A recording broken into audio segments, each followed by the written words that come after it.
Hello, everybody. Hope you're doing well. So as we wait for people to trickle in here, I'd love to know who's here. You can start by joining the chat on the very bottom here and just letting me know your name and where you're from. Hopefully this is working. We'll get all of our technology glitches figured out here in the next moment while we're getting started.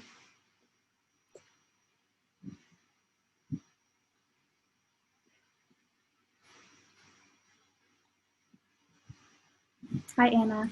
Thanks for being here.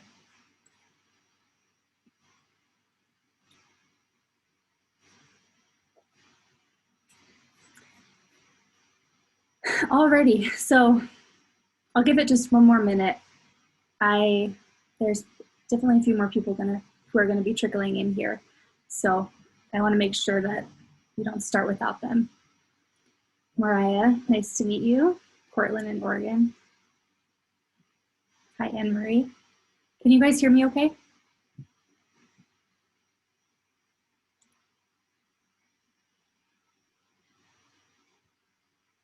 Hi, Joe. So nice to see you again. Awesome. Okay, so usually I do this in, hi, Jillian, Switzerland. So cool. Welcome. Usually I do this in Zoom format so I can see all of your faces. So this is the first time I'm trying webinar. And if you guys give me feedback that you don't like this format and want to go back to traditional Zoom so you can see everyone, we'll do that instead. So this format's new to me. So let me share my screen with you here in a moment and we'll get started.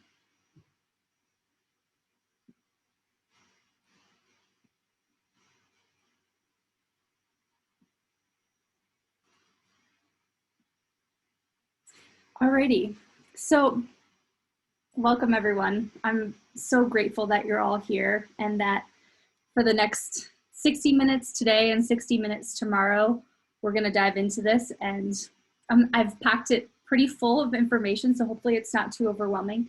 You'll all get the recording afterwards and we'll be good. So before we get started, before we dive into the work, oh no. I want to start with a grounding exercise so that we are fully present, we're fully here and tuned into our bodies. I think for me, this is the most important way to learn, the most important way to absorb information. So I'm going to share what I know with you guys and ask questions along the way. So first, starting out, I just want everyone to take a big deep breath in and out. Another one, in and out.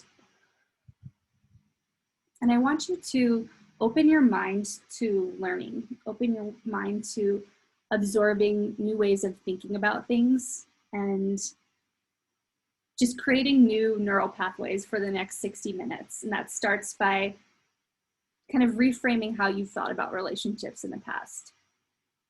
So as you're doing deep breathing, I want you to pay attention to your feet and squeeze your toes to the floor and release.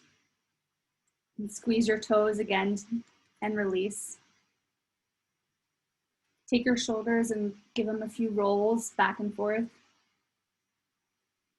And bring your head from left to right. And just tune into your body.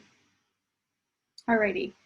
So I always, I have a bunch of slides planned out, and my plan is to stay with the slides, but I always end up deviating and we'll see how today goes. I'm just gonna kind of flow with it. But this is a rough outline of what we're gonna be doing today. So today we're gonna be covering the 4 attachment styles and how they impact relationships, the science of adult attachment, how you find your attachment style, strategies to move past unhealthy patterns, and then we'll end with an activity and a Q&A. And so I guess as we go through this, I'd love for you to put your questions in the chat, and then just know that I'll make my best effort at the end to go through those questions and answer them. And I'll present the information to you guys and then answer questions at the end. So that will be the format. I'm going to try to keep it as close to 60 minutes as possible so that I'm respectful of all of your time. And if we go over a little bit, just slide out. Don't worry about missing anything. You'll get this recording afterwards. So you guys probably know me. I'm Dr. Jennifer Anders. I'm a licensed psychologist, and my specialty is anxiety. I've worked with patients with eating disorder population, and my primary focus of treatment is behavior modification and cognitive behavior therapy. And really my whole mission with this Instagram page and with this program today is to empower you and to give you the tools to start living your life with less anxiety. Really the impetus for me doing all of this is my own struggles with anxiety. And so thankfully, anxiety is one of the most treatable mental illnesses. I hesitate to call it mental illness because I certainly don't think of myself as being mentally ill, and I'm sure you guys don't either. But it's one of the most treatable mental illnesses there is, and that to me gives me hope. That makes me excited and really like fuels my fire to share this information with you guys. So for those of you who don't know, I live in Colorado with my husband in Boulder, and you know I love the outdoors. I'm a skier, I'm a rock climber. Outside of this like passion project of mine, that's what I'm doing. And it kind of like infuses my practice. So let's get started with the main topic of this afternoon. And if I can leave you with one message today, that would be that if you're able to change your thought pattern, you'll be able to change your relationship. Of course, this is like a much more simplified, boiled down version, but that's the essence of what we're going to get into today. Is changing your thoughts equates to changing your relationship patterns. So keep that in mind as we go through the slides and we have this conversation today. So the first question that I want to pose is, where do attachment styles come from? Initially, what the research suggested and what we believed was that it was due to your upbringing and the way that you were raised as a child, like that first couple years, the first couple, those formative years of your life. That's where we believed attachment styles were formed. But now we have a much more robust understanding of what it is. And we know that attachment styles in adulthood are actually much more influenced by life experiences. And so certainly, yes, your early childhood upbringing can impact your attachment style, but there's much more to it than those early formative years. So I think first and foremost, I like to bust some myths about attachment styles. And me, before I studied this, believed that you could only have one attachment style, and that is certainly not the case. So we actually do have more than one attachment style, and we have different attachment styles with different people. And we can even have different attachment styles with the same person, depending on the situation, depending on where we are with our self-esteem, with our security. So attachment styles are very fluid. They're not as fixed and rigid as we initially thought, or as you maybe thought. And so moving forward, having an anxious or an avoidant attachment style, and this will make much more sense when we get into it, but it doesn't necessarily come from an insecure attachment with a caregiver. You can have wonderful parents who cared for your every needs and still have insecure attachments. The next myth that I'd like to bust is that no one has a 100% secure attachment style. It's impossible. So I'd like to lay that down before we get into this so that our expectations are all grounded in reality. And finally, you can heal from your attachment style. So they're not fixed. So some statista about attachment style. About 50% of the population has a secure attachment. 20% of the population has an anxious attachment. 25% has an avoidant, and between 3 and 5% have like a combination or dismissive attachment style. And I'm sorry, whenever I provide statistics, I always like to include where they came from. And I'm so sorry, this is actually like in poor taste of me to not include where this came from. If you're interested, I can provide those details. But whenever I like to make sure that the information that I'm providing you is research-based, evidence-based, and so know that this isn't just from N=1 experiment. This is from what the research has to say about attachment styles. So let's start off by defining and describing what the 4 attachment styles actually are. So first, we have secure attachment. This is generally characterized when you have a positive conception about yourself and a positive conception about your partner or about others. When we have a secure attachment, we're able to create trusting relationships with other people. We feel comfortable setting boundaries, and we are very much aligned and in tune with our emotions and with our partner's emotions. We can really separate thoughts from feelings and identify when we are having irrational thoughts about a relationship. As a whole, when you have a secure attachment, you believe that others are trustworthy, and we're able to find this balance between intimacy and independence. We're not afraid when our partner leaves us, but we're also not bombarded when they feel clingy or when they are spending, quote unquote, too much time with us. We find it generally easy to be emotionally close to others. So that's a secure attachment. An anxious attachment is when you have negative self-view, but positive view of the other, or a positive view of your partner or your significant other.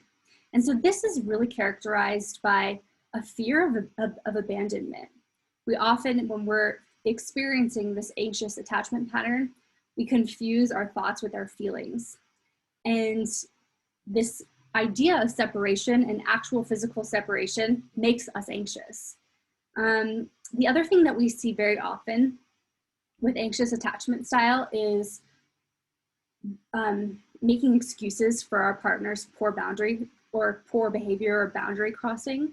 This can be pretty dangerous if you think about it. And then just an inability to tune into emotions, right? If we're confusing our thoughts and our emotions, just imagine how heavy and how overwhelming that feels. And it's really characterized by a fear to speak up, a fear that the other person is always right, that our emotions are never valid, and right, that comes back to negative self, positive other. So the next attachment style, which is dismissive, sometimes you may have heard this be called avoidant. I know it's kind of confusing. We as psychologists haven't agreed on what we're gonna call these 4 attachment styles, which makes it confusing for non-psychologist audience members. So just know that the 4 attachment styles they all mean the same thing, but we sometimes use different words in the past, you might have used different words to talk about them. And I'm sorry, I'm a psychologist, so I take partial responsibility for the confusion here. But dismissive attachment style is generally characterized by a positive view of yourself and a negative view of the other. And this looks like avoiding intimacy or preferring distance in a relationship, have a very difficult time being vulnerable. And it's like this pull between wanting a relationship, but also fearing intimacy. And it's tense, it's a confusing and really uncomfortable feeling for both parties. Oftentimes when people have dismissive attachment styles, they are extremely self-reliant, and they downplay the importance of relationships. And so you might see someone, well, we'll get into the characteristics of each one of these, the thoughts and the feelings and the actions of people in each of these attachment styles, but really downplaying the need to rely on other people is what characterizes this attachment style. And it can look like having an inflated view of yourself. So like overly strong and confident and self-assured. But this, like we all know, this is oftentimes just a mask for an insecure or unstable attachment style. And it, like I said, you believe, when you have this attachment style, you believe that you don't need others, emotional intimacy to feel happy. It's kind of like a rejection of relationships altogether. So an avoidant attachment, and this is the final attachment element, or as we go through the attachment matrix, this is the final one. This is characterized by a negative opinion of yourself and a negative opinion of others. And so somebody with an avoidant attachment style strongly fears rejection. This is someone who appears really guarded in their relationships, and not just detached from their own feelings, but detached from other feelings as well. Really surface level interactions, surface level communication, fear getting close in relationships. But at the end of the day, it boils down to this feeling of not feeling worthy, not feeling capable of love, and also thinking that other people are incapable of loving themselves, incapable of loving you, them, and generally believes that other people are untrustworthy as a whole. So this is when we put this all into perspective, this is the attachment theory matrix. It's really characterized by, like, on one end, we have high anxiety, the other end, low anxiety, and then we have low avoidance and high avoidance, and each one of those attachment or dimensions fits into this matrix. Like I said, sometimes you hear avoidant being considered dismissive, and again, I'm so sorry, like we confuse the heck out of people by using interchangeable names, but everything that you learn fits into one of these four attachment theories, matrix elements, I should say. So let's now talk about what are some of the common actions and some of the common thoughts that you and your partner experience in each one of these attachment styles. So we kind of defined what they are and what they look like, but let's get into like the nitty-gritty of what it looks like. So if you have a secure attachment style, you're likely to have a comfortable interdependent relationship. You feel good setting boundaries, you like emotional intimacy, you're trusting, and you're able to communicate with your partner fairly well.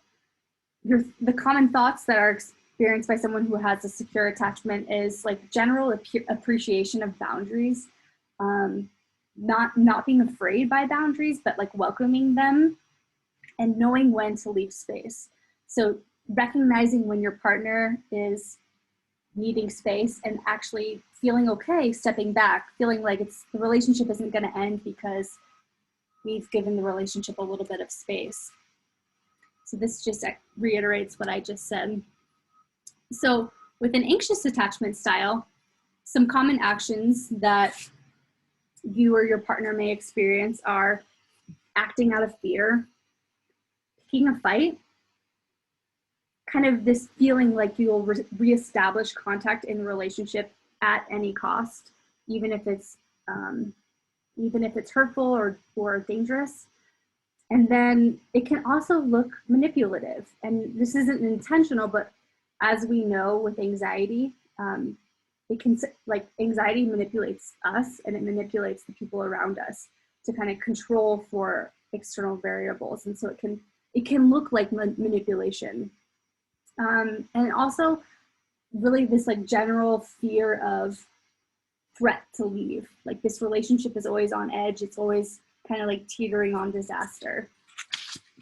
So some common thoughts that someone with an anxious attachment theory would, or with an anxious attachment style would have are, they're willing to leave me.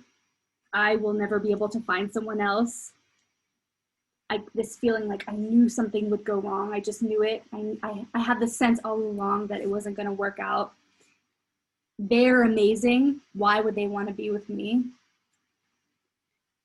So pretty harmful as we like start to uncover what these different attachment styles look like.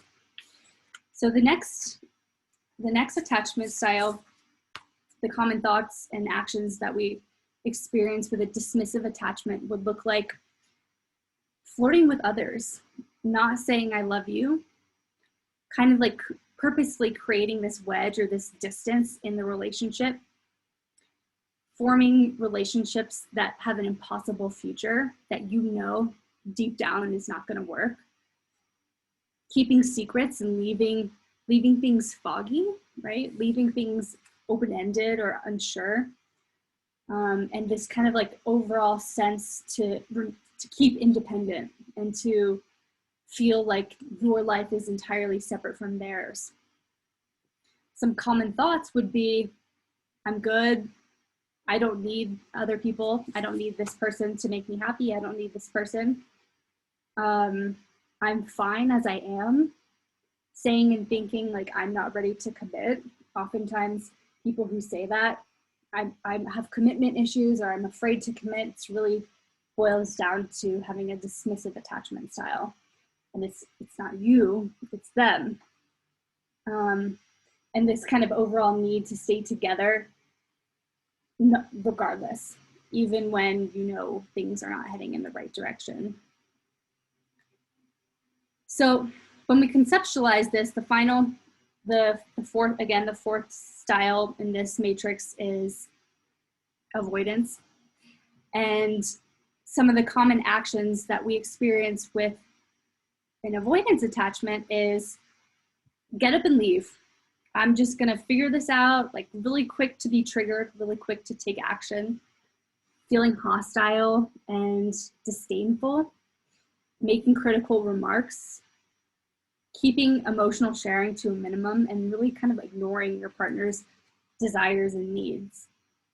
Some common thoughts would be, I feel suffocated, all or nothing thinking, overgeneralizing of behaviors. These are really common thinking traps that we fall into. And thinking traps are a whole nother subject for a whole different day, but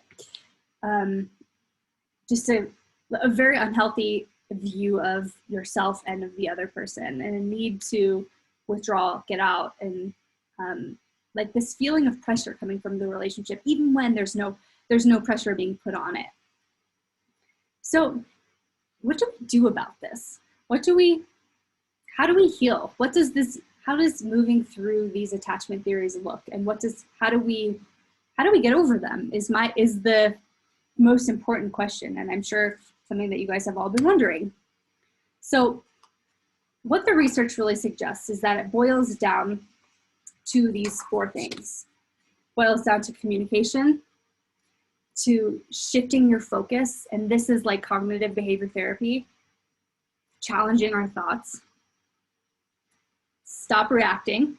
So when I say stop reacting, that's like creating space in between your trigger and your reaction or your action, and then learning how to make conflict work. One of the most common misconceptions in relationships is that we think people with healthy relationships don't ever fight, and this isn't true. Everyone fights, no matter what attachment style you have, no matter what relationship pattern you have, everyone fights. It's how we navigate the conflict, how we navigate the issues that determines how we get through it, not so much the avoidance of argument. So, like I said, it boils down to these four elements, and we'll talk about what each of these mean here in a moment. So, first and foremost, communication. I know this seems reductionistic, but I think in relationships, we often realize we're not communicating effectively, or we're communicating from only our viewpoint and our perspective, and it's very hard to open ourselves up when we're when we're operating from a place of fear. So wearing your heart on your sleeve is kind of what it's all about. And this to me means being genuine, being honest, and being emotionally brave. Oftentimes we hear wearing your heart on your sleeve as like a negative, associated with negative things, but I would argue that in the context of your relationship, this is where you want to be. You want to make your actions as transparent as possible. And that's really what I mean here when I say that. The other thing that we need to focus on communication is focusing on your own needs. So a lot of times we get swayed by our partner's needs and by the needs of the people around us. And this leads to insecure attachment styles. And so we have to learn how to communicate our needs with our partner's well-being in mind. And so this comes from using words like, this is what I need to feel this way. This is what I want. Those statements that really describe your visceral emotional experience rather than just placing blame on them. Like, you made me feel this, you made me feel that, or doing that. Like, we really want to take the focus off of what they're doing and bring it on to what we need, right? Because obviously we know that what they're doing can change, or what they're doing is not satisfactory to us. But in communication, we don't want to highlight that. We want to highlight what we need. The other thing is being specific. I think we often generalize problems, or we'll make it about something in the past, but that really doesn't do us any good when we're trying to convey our needs to our partner. So stating precisely what's bothering you and being clear about it, right? Like, not making sure that we're not speaking in generalities, because it's confusing for our partners, because we assume they know what we're talking about, or that they know what our experience is, but they're not inside our heads. And it's hard. While we want to think they know what's going on in our heads, we have to communicate that. We have to tell them in order for them to understand. And then, I'm sure this is something you're already aware of, but it's so hard in the moment to not blame. But we really have to be cautious of this when we're communicating, because what ends up happening is it makes our partner feel selfish, and it puts them on the defense. It makes them feel inadequate and incompetent. And when you have this power dynamic in a conversation, it ends up going south really quickly. And so there's essentially, what I'm trying to get at here is, the way we want to convey our needs is assertive and non-apologetic, right? Our relationship needs are valid, period.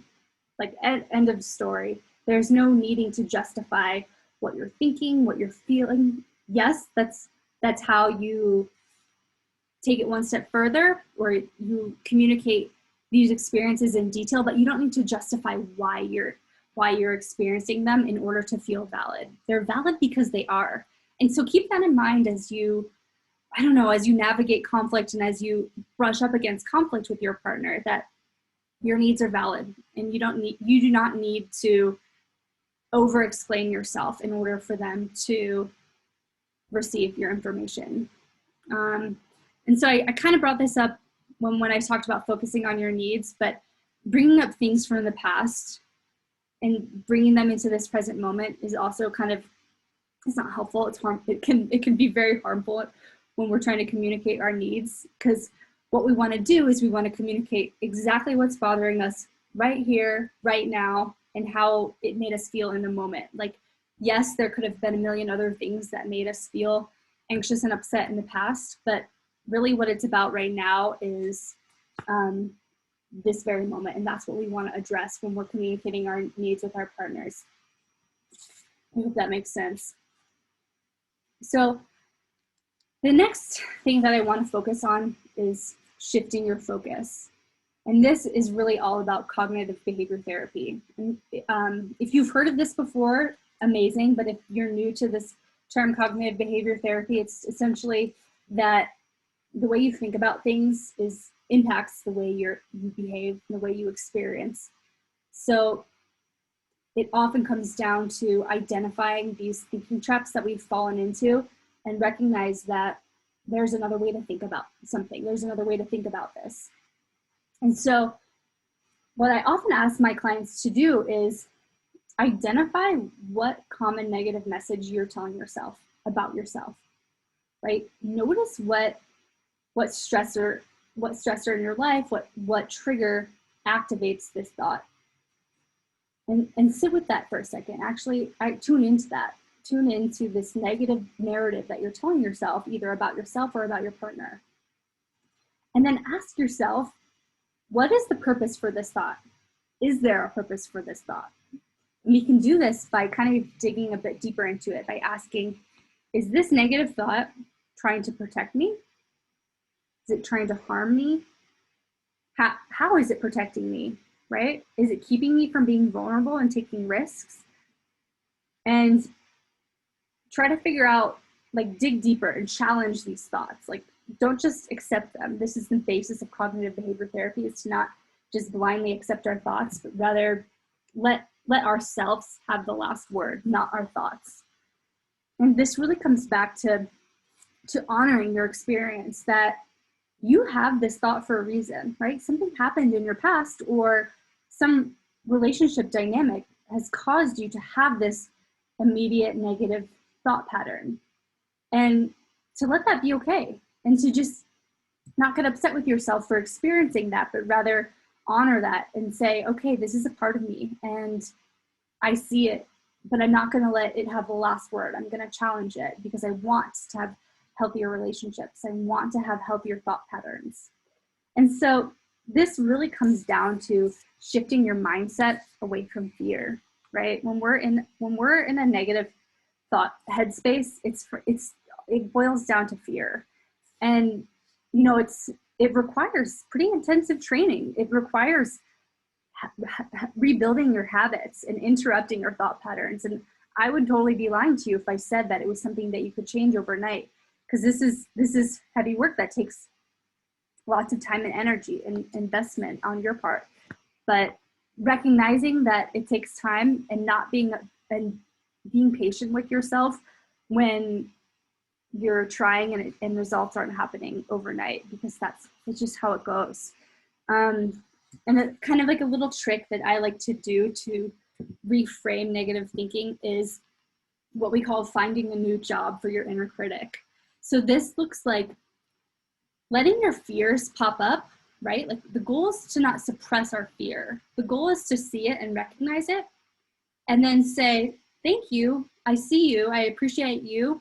You're gonna take the passenger seat, I'm gonna drive. Like, I'm not gonna let fear drive me. Like, I can see it, I can recognize it. It's allowed to be there. I'm not trying to get rid of it, but it doesn't have the last word. And it kind of reframes the way we experience and think about fear. And so every time you have fear pop up, I want you to sit with that and to let it be there, but consciously, like, give it back. Consciously step aside and say, but I'm in control here. Okay, so the next point here is to stop reacting. This is where we get in trouble. When we when we are quick to just act after a trigger. And that's the foundation. That's why I have a job, is to help people figure out how to control this space in between trigger and action, right? Because we have this space and we want to learn how to control it. We want to learn how to work with it. And we do this by what I'm about to share with you. So what really helps is coming from a place of curiosity rather than judgment. Here's where we want to flip the script, right? If our partner is acting in a way that's upsetting or that's defiant or kind of like they're digging their heels in, rather than being quick to think of the worst possible case scenario or being quick to judge, like, flip it and be curious. If that was you, what would this be about? Excuse me. What would this behavior really be about, right? Like, and have compassion for the fact that they're having this human experience that's causing them fear, rather than being like, you did this, you did that. Sorry, I have to take a drink of water. And so what really helps when we're doing this is to tune into your body. It's hard to do it from like a cerebral place because it's such a visceral reaction, such a whole body experience when we're triggered by our partner. So what we want to do is tune in. Ask yourself, where do you feel hurt in your body? This is an exercise I walk through with my clients all the time, is to actually give that feeling a color. Label on your body, where exactly do you feel it? So for example, I carry anxiety and I carry emotion in my chest and in my stomach. And so whenever I'm activated, I get an upset stomach, like I feel like I have cramps in my stomach, and then my chest gets really heavy. Some people feel it in their palms, like their palms will get really sweaty, or they'll clench their fists. Some people in their legs, right? Some people in their backs. People will have back issues because that's where they carry emotion. Of course, like there's a physical sensation is much more complex than where you hold emotion, but I want you to start thinking about holding emotion in your body and tune into where that is. Give it a feeling, give it a color, give it a shape, turn it into like a thing and actually picture it and think about it. So this helps us bring our awareness back to the here and now. Other thing, and again, that I know this sounds reductionistic when I say it, when you feel angry, upset, breathe. Like the key here is to attach not just this idea that we're going to breathe through it, but this thought process along with it. Like, why are we going to breathe? What are we going to do instead? So rather than reacting, rather than hastily giving a response, what we're going to do is we're going to consciously use replacement behaviors. And so replacement behaviors can be breathing. It can be exercise. It can be 10 push-ups. It can be drinking water. A lot of us have learned unhealthy coping tools, and what we want to do is to replace them with healthy coping skills. So when I say unhealthy, I'm talking about arguing, drinking, drugs, alcohol. These are all things that we want to try to acknowledge that this is serving we've engaged in this behavior and it's maladaptive, and we want to consciously replace that behavior with a new, more productive behavior. So another tip, another trick that I like to use to help us stop from immediately reacting is to say, I will think about it. What this does is it really alleviates the psychological burden of needing to respond in that moment. If you know you're going to respond with, I'll respond later, it gives you a moment to pause. It gives you a moment to think. And so know that it's okay to say this. You're allowed to say, I'll respond later, without feeling like you've betrayed them, or without feeling like you're, stonewalling them or avoiding conflict. I got this really interesting comment the other day when I spoke about taking space in an argument. Someone said, well, isn't that just avoiding the problem? And it's very much not that. We're acknowledging the problem, and we're making a contract with ourselves to work on it and to move through it, but recognizing that you're not in a healthy headspace to deal with it in that moment, and making a pact to deal with it when you've come back down, when your nervous system is more calm. So we never want to make decisions or have conversations when our nervous system is in that activated state, right? Because that just leads to more problems and heightened concern.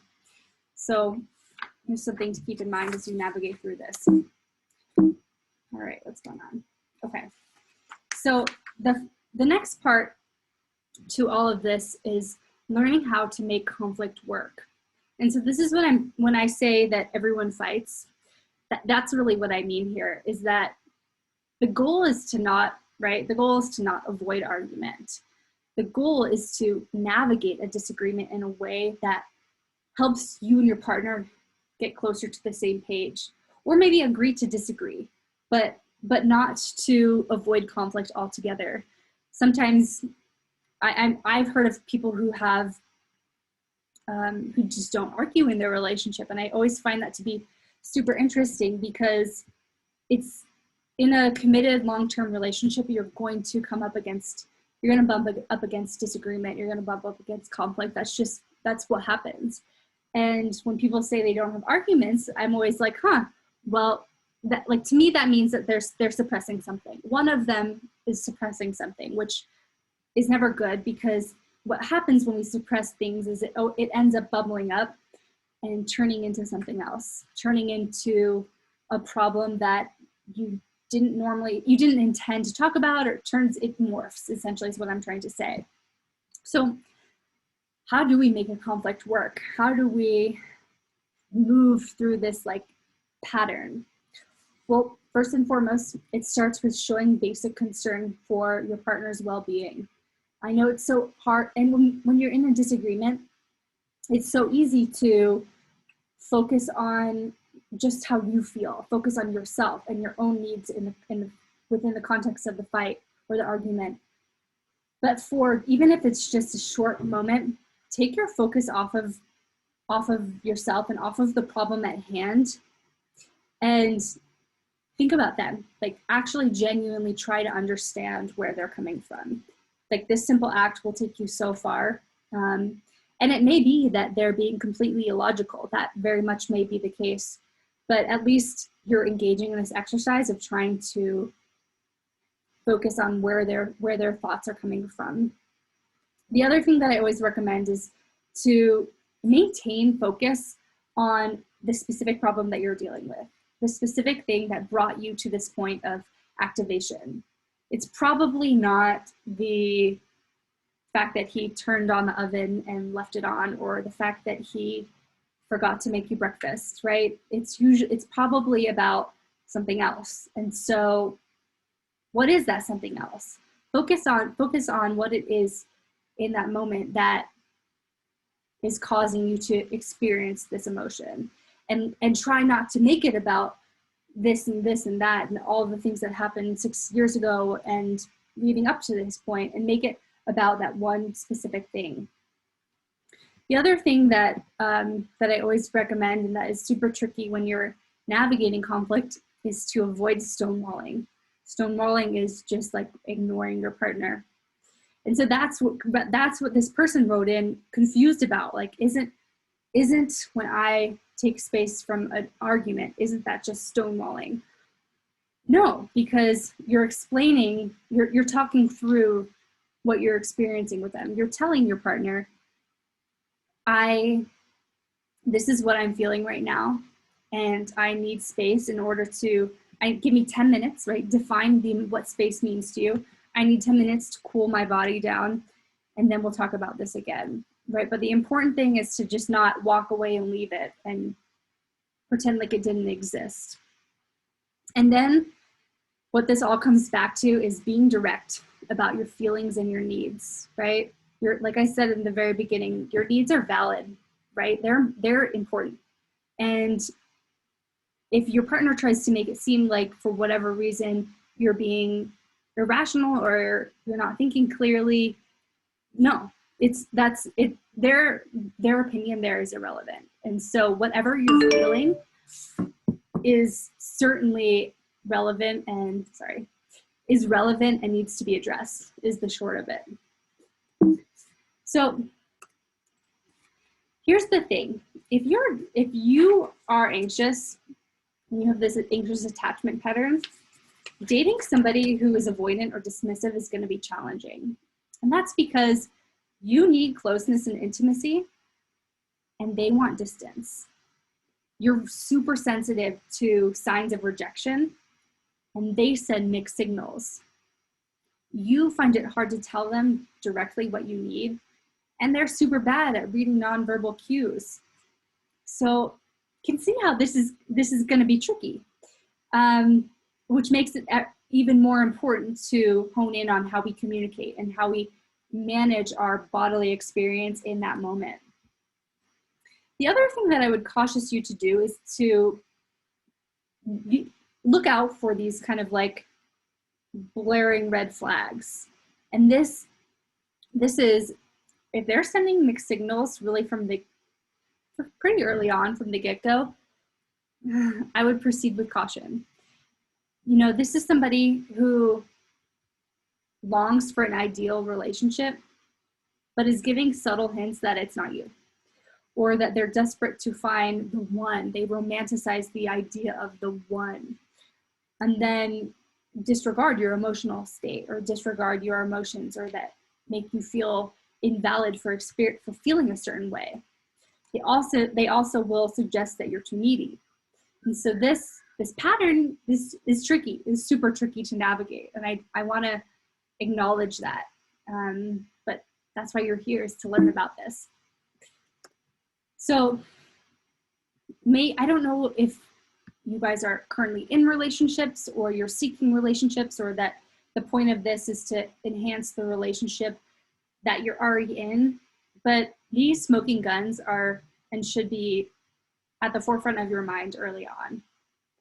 And it starts with communicating your needs from day one, now. You know, we're often afraid that communicating our needs will make us seem needy, or make us seem kind of like we have attachment problems, or I don't know, you've probably heard this be described in negative ways before, but communicating your needs from an early point in the relationship is so critical. And even more so is subscribing to this belief that there are many, many, many potential partners that can make you happy, right? This kind of lessens the pressure that we put on this one person if we recognize that it doesn't need to be them. I know that might sound crazy right now, but there are tons of people on this planet that can make you happy, that can fulfill your emotional needs, and that if this person isn't doing it for you, it is okay to let it go. And here's the thing that I really like to drive home, is that you want to make sure that you're not taking blame for their bad behavior. Their poor behavior and their boundary crossing and their taking advantage, or their issues, it's not about you. It says about what it does say is it's a window into their soul. It says more about them than it does you. And then bringing this all back to the expectation that you're going to be treated with dignity and respect, and that settling for anything but that is just inexcusable, right? Like, we're going to set the intention right here and right now that is what you're going to receive in your relationship, and that's possible to receive that in a relationship. So this is also something really interesting that I always like to bring up, is that when you're dating someone with a secure attachment, it kind of feels boring initially. It might, because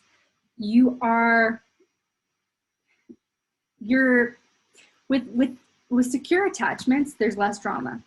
And that can, in your mind, equate to boredom, or that can equate to there's no sparks. So I want you to start to reframe your thinking around this. And I want you to start interpreting calmness, or lack of drama, lack of spark in a relationship, as something that is good, is something that you actually do want, rather than equating lack of that to lack of attraction, if that makes sense. So super interesting. When we look at conflict from a biological perspective, it's really mostly about it's about hormones, right? It's not about what he did or what she did, or about what they did and who did what to whom. It's about hormones. And so what happens is we become addicted to dysregulation. We become addicted to emotional and like sensory input, that fighting, that conflict, that heightened elevation, like our nervous system is being crazy. I shouldn't say crazy, like being out of whack. And that we interpret, like we get addicted to those hormones. And what happens is stability starts to feel boring.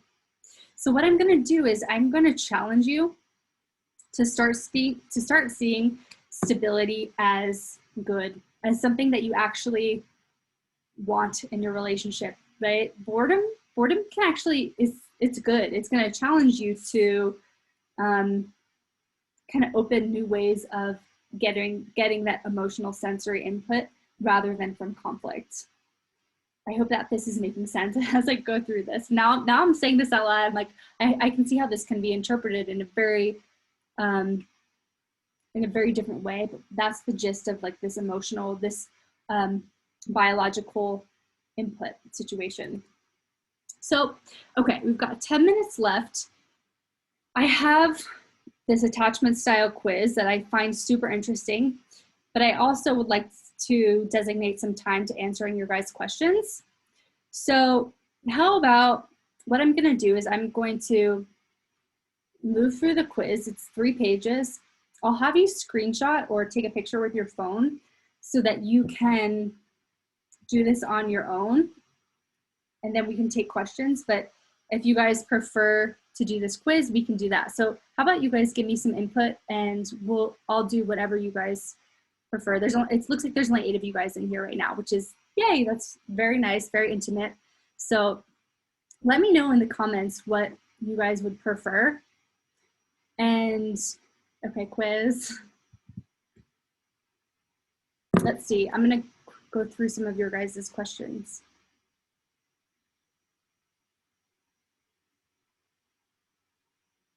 Okay, all right, let's do the quiz. So, there we go. I'm gonna move myself down here. So here's what I want you to do. I want you to make three columns, A, B, and C. And if your answer correlates with a box, I want you to put a check mark there. So for example, I worry that my partner will stop loving me.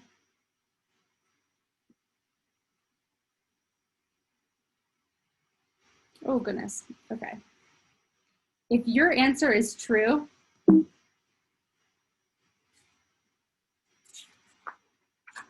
know what, you guys, I left out a critical piece of this survey. So, oh my gosh, I'm so upset with myself. What you guys, the missing link here is what each column means. So what I'm gonna do is I'm going to make sure that there is the information to go along with each category so that you actually know what you're doing here. That would make a lot more sense. So for now, kind of just winging this, what I want you to do is screenshot this screen here. And let me know when you guys have it screenshot.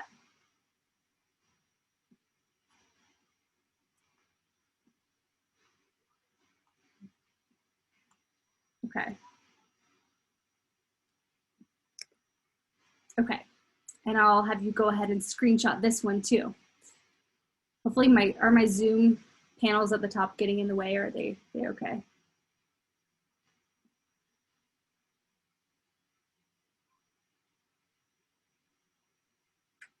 Yeah, so Kate, that is the detail that I realized I forgot to include in this. So that's essentially it, is the level of truth that it is.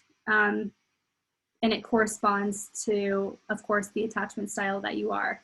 So, okay, go ahead and screenshot this one, and then go ahead and screenshot this one. So this is your responses, your response patterns.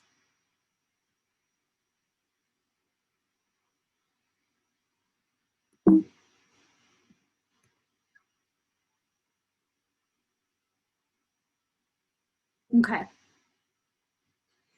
So essentially, you'll do this on your own time, and I'll provide you with the information, I'm so sorry, that you need in order to check the appropriate box. If the responses that you've indicated generally fall in column C, this means that you predominantly have an avoidant attachment style.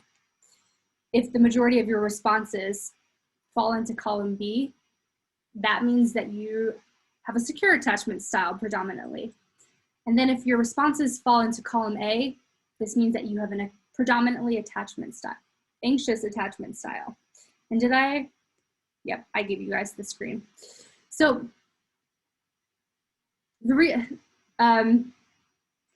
this may not be for everyone. I wasn't sure if you guys came into this knowing what your attachment style already is, but this will definitely help provide more clarity around what attachment style you have. And if you want to give this to your partner too, please do. I think that would be super interesting to figure out what you are and what they are. And so for those of you guys who are curious, this is where this came from. It's the attachment theory workbook. And I did run a challenge. Somebody did win it. I'll be mailing that out soon. So that's the attachment theory quiz. I feel so bad, you guys. I'm so sorry. So we've got a few more minutes now. I'd love to take some questions, or I'd love to present you with another activity that you can either do now or on your own. And so essentially, I think probably given the fact that we only have a few minutes left, it would probably be best to share this activity with you and then like really spend time thinking about it and engaging with it on your own. But so the gist of it is, I want you to identify a particular situation that really triggered you. Identify a situation with your partner that caused you to immediately become dysregulated. And so we've identified this situation, and from there we're able to say, okay, what was your like gut reaction? What was your gut attachment style? Was it to avoid contact?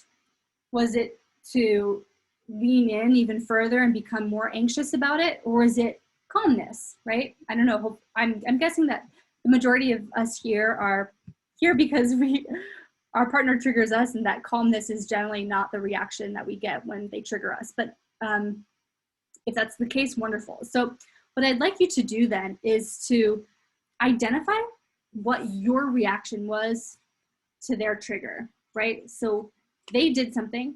How did you react? How did you respond? Just this one particular triggering event. We're just using this as like a thought exercise. And so in that reaction, I want you to think about what your feelings were, what your thoughts were, and what your words were. And really spend time getting clear on how you reacted. We want to take this one step further and think about how your reaction caused you to lose out, right? Lose out on a potential to connect even further, or a potential to dive in even further. We often think about what their actions ended up, how their actions impacted us, but I want you to kind of flip this and think about how your actions impacted the way that situation played out. And so really, like, when you think about this, and when you start to do this activity and like spend some time actually reflecting on it, I want you to think about what fears were activated, right? Because that's really what this all boils down to, is our attachment styles are rooted in fear if they're not secure. And so I want you to start by challenging your thoughts and to recognize that your fears and your thoughts are not facts, right? That it's your nervous system protecting you, but that is not fact. And that's quite honestly not even reality. It's our body interpreting fear as reality. So I want you to start to detach that feeling of fear from this is my reality, okay? This seems like kind of cerebral and heady as I like talk about it, but see fear and detach yourself, like create a barrier, create a bubble around yourself, and see fear as something that can pop up from time to time, but it's not going to enter in. It's not going to cause you to react and respond. We're not going to make decisions from that place.